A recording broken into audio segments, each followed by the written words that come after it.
नमस्कार साथियों, मैं एस.एन. चौधरी, आपका यूट्यूब चैनल में स्वागत है। दोस्तों, आज मैं बात करूंगा कि आदमी का माइंड यानी दिमाग किस प्रकार काम करता है। दोस्तों, माइंड या दिमाग तीन अलग अलग प्रकार से काम करती है।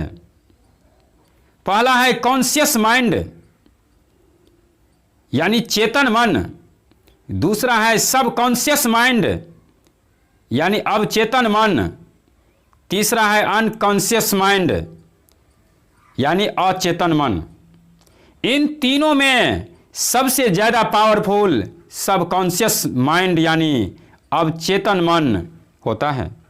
अवचेतन मन का पूर्ण इस्तेमाल अभी तक कोई नहीं कर पाया है।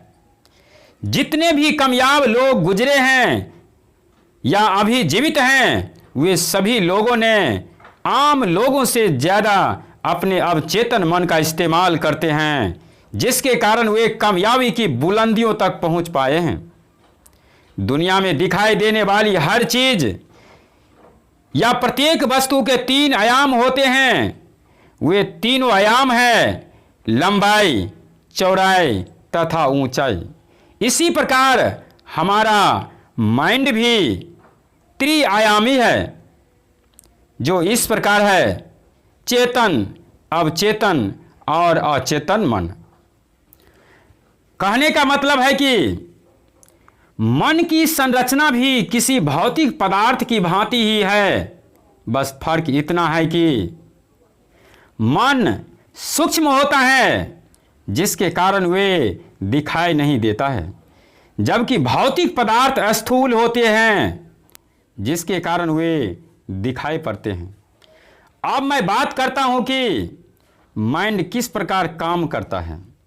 अपने जीवन में हम जो भी कुछ करते हैं, वे सब अवचेतन मन की वजह से ही करते हैं।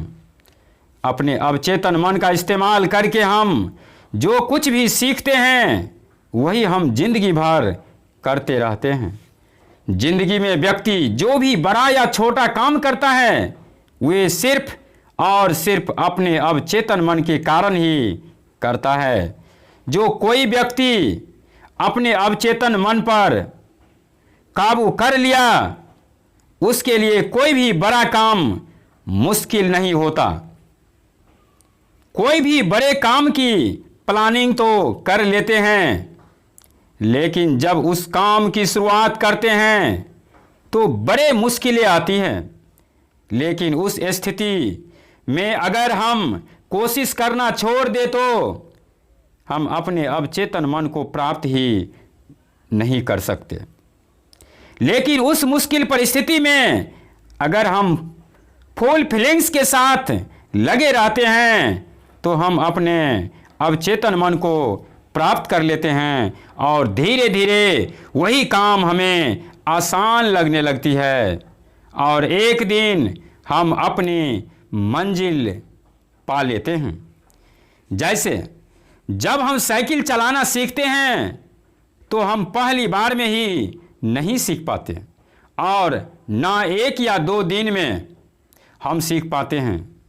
जब हमारी लगातार कोशिश के बाद थोड़ी थोड़ी साइकिल चलाना आ जाती है, तो हम आराम आराम से चलाते हैं।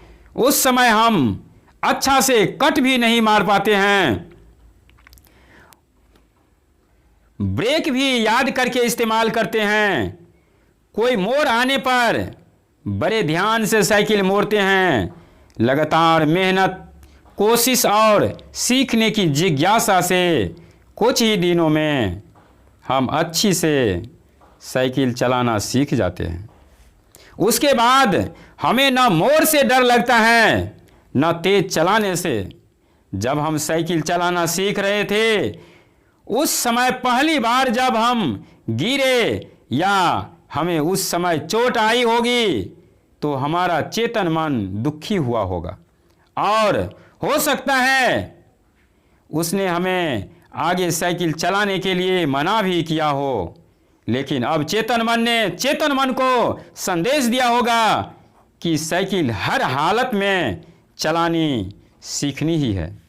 उसके बाद अपने अंदर स्ट्रॉन्ग फीलिंग्स आई होगी और आप जोश और जुनून के साथ साइकिल चलाना सीखे होंगे और आप धीरे धीरे साइकिल के मास्टर बन गए होंगे। ठीक उसी प्रकार जब भी आप कोई काम शुरू करते हैं तो मुश्किल देखकर हार जाते हैं, लेकिन उसी समय अगर आपके अंदर उस चीज़ को करने की इच्छा शक्ति, उस काम को करने की आपको प्रेरणा देती है, तो धीरे धीरे आप उस काम को और भी मन लगाकर करते हैं और फिर एक दिन उसे पूरा कर लेते हैं। कहने का मतलब है कि जब तक आप अपने अवचेतन मन को जगाएंगे नहीं, तब तक आप अपनी जिंदगी में कुछ हासिल नहीं कर पाएंगे। हमारे शरीर में करोड़ों कोशिकाएं हैं और सभी कोशिकाओं के अपना अलग अलग कार्य है और उन सभी कोशिकाओं को हमारा अवचेतन मन ही कंट्रोल करता है। अवचेतन मन को अगर आप काबू करना चाहते हैं तो उसका एक ही तरीका है, आप फुल फीलिंग्स के साथ तब तक उस काम को करते जाएं जब तक वे आपको हासिल ना हो जाए। हमारा अवचेतन मन गीली मिट्टी की तरह होता है। जिस प्रकार गीली मिट्टी को दबाने से उस पर निशान बन जाता है, ठीक उसी प्रकार फुल फीलिंग्स के साथ स्थिरता से जब हम कोई काम करते हैं तो उसकी आवाज़ अवचेतन मन तक पहुंच जाती है और हमारे अवचेतन मन पर उसकी छाप छूट जाती है और फिर हमें बड़े से बड़े काम भी छोटे लगने लगते हैं।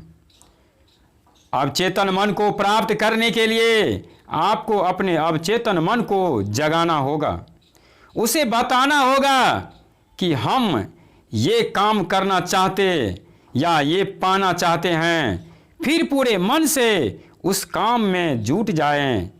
कुछ दिनों के बाद आपको सफलता अवश्य मिल जाएगी। दोस्तों, हमारा अवचेतन मन पानी के जहाज की तरह होता है। कैप्टन जहाज को जिस तरफ चाहे वे उस तरफ ले जा सकता है। जहाज कैप्टन से कभी नहीं बोलेगा कि आप मुझे कहाँ ले जा रहे हैं। वे तो बस निर्भर करता है कैप्टन के डिसीजन पर। इसी प्रकार हमें चेतन मन द्वारा अवचेतन मन को जगाना होता है। हमारा अवचेतन मन वही करता है जो चेतन मन उससे करने के लिए प्रेरित करता है। अवचेतन मन को जगाने या काबू में करने के लिए आसान तरीके हैं। पहला है, कोई भी बात या कार्य फीलिंग्स के साथ दोहराते रहने से अवचेतन मन का हिस्सा बन जाता है। दूसरा नंबर है, अवचेतन मन सच झूठ, सही गलत या कल्पना में अंतर करना नहीं जानता है। उसे चेतन मन प्रेरित करता है करने के लिए, उसका पालन अवचेतन मन सही सलामत करने लगता है। काम गलत हो या सही, उससे कोई मतलब नहीं। तो मैं यही कहना चाहूँगा कि यदि जिंदगी में कुछ बड़ा करना है तो अपने अवचेतन मन को जगाएं। दोस्तों, इस वीडियो में कही गई बातों से आप यदि सहमत हैं तो लाइक करें और ज़्यादा से ज़्यादा लोगों के पास शेयर करें। यदि पहली बार चैनल पर आए हैं तो सब्सक्राइब करके नोटिफिकेशन बेल को दबाकर ऑल पर क्लिक करें ताकि इस प्रकार का नोटिफिकेशन आपको सबसे पहले मिल सके।